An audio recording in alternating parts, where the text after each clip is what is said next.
C'est Dieu qui a choisi le nom. Mais c'est dans la Bible, Genèse chapitre 16. Dans la Bible en plus. C'est dans la Bible, Genèse chapitre 16, à partir du verset 10. Docteur. Est-ce que Dieu peut-il choisir un Pendant nom, ce temps, les hommes de Dieu fouillaient la Bible là parce que le docteur nous fait peur. un nom théophore pour un enfant bâtard? Et quand vous dites d'Agar qu'elle était une concubine d'Abraham, parce que même dernièrement, On la rabaisse à ce point. j'ai entendu notre frère Mbota débattre avec un pasteur de l'église primitive, mais qui n'a pas été aussi à la hauteur par rapport aux questions, à la question liée à la polygamie. Il a dit, bon voilà, Abraham n'a eu qu'une seule femme, Jacob n'a eu qu'une seule femme, Rachel, toutes les autres n'étaient pas ses femmes. Mais quand vous dites ça, vous oubliez que Jésus est sorti de la descendance de Léa, pas de Rachel. Il est sorti de la descendance de Léa, qui est une femme que Jacob n'aimait pas au départ. Et quand la Bible nous dit, quand Dieu vit que Jacob n'aimait pas Léa, Dieu fit de sorte que Rachel soit stérile et il rendit Léa féconde afin qu'elle soit aimée de Jacob. Et donc Jésus est sorti de la femme qui serait une concubine selon Bota. Il est sorti d'une femme qui serait une concubine et une femme que Jacob n'aimait pas.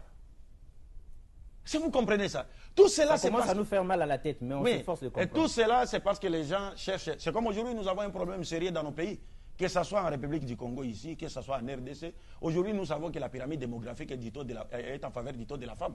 Les femmes sont plus nombreuses que les hommes. Quand vous rentrez même dans les églises, les femmes sont plus nombreuses que les hommes. Mais maintenant, si un homme prenait une seule femme, où iront les restes des femmes? Elles vont traîner dans les rues. Mais c'est ça. C'est-à-dire, on est en train.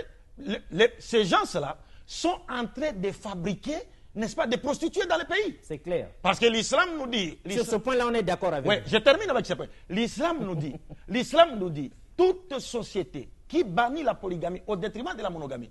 La polygamie n'est pas une obligation. C'est une seconde forme de mariage, mais ce n'est pas obligatoire. Il y a des gens, des musulmans, qui ont une seule femme.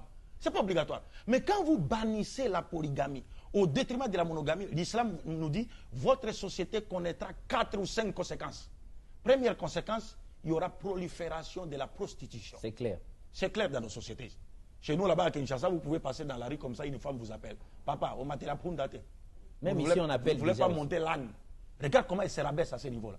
Donc, il y aura prolifération de la prostitution. 2, il y aura quelles conséquences? Prolifération des enfants illégitimes. Nés hors mariage. Quatrième conséquence, prolifération de l'infidélité. Parce qu'un homme qui voudrait épouser une seconde femme, vous le privez de ces droits-là. Mais il va sortir. Il va sortir. Et s'il sort, même la femme qui est restée à la maison, la femme dira, mais lui il sort, il va ailleurs. Il pense que on appelle ça, moi je dois faire quoi? Elle va faire quoi? Elle va chercher à aller ailleurs. Ça va créer l'infidélité. Et enfin, c'est quoi? C'est la dépravation totale de mœurs. Parce que les femmes qui sont devenues plus nombreuses que les hommes vont chercher à satisfaire leurs besoins. Et là, quoi? Vous les condamnez à devenir, à se livrer en dessert et en amuse-gueule à des hommes mariés ou non mariés.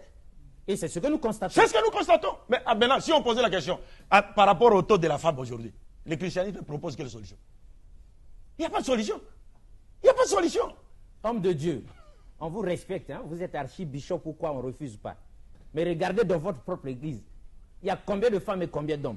Ce que tu as la ndengeni, basi wana misusu. Ce que tu as moko. Les restes, ils vont faire.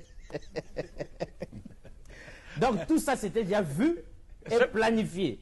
Le prophète avait tiré la sonnette d'alarme. Comme pour dire, si une société bannit la polygamie, qui n'est pas obligatoire, mais si vous bannissez complètement, alors attendez-vous à ces 4 conséquences-là. Et nous vivons ça. Et nous vivons ça. Et nous savons que Jésus est Mais depuis ce temps-là, pourquoi vous ne nous aviez pas dit? Non, on a toujours parlé de cela.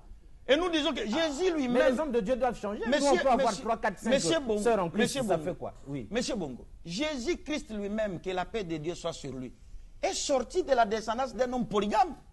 Jacob a épousé 4 femmes. Il a épousé la grande sœur de sa femme Rachel, la servante de la grande, la servante de la petite. Les 12 tribus d'Israël sont sorties de ces 4 femmes. Mais on ne nous a pas dit ça à l'église. Mais on ne peut pas vous dire cela. On a dit seulement les 12 tribus Non, parce que celui qui nous... Mais c'est sorti d'où? Mais celui qui nous impose la monogamie obligatoirement, c'est quoi? Ce sont les autres, les Européens et les autres.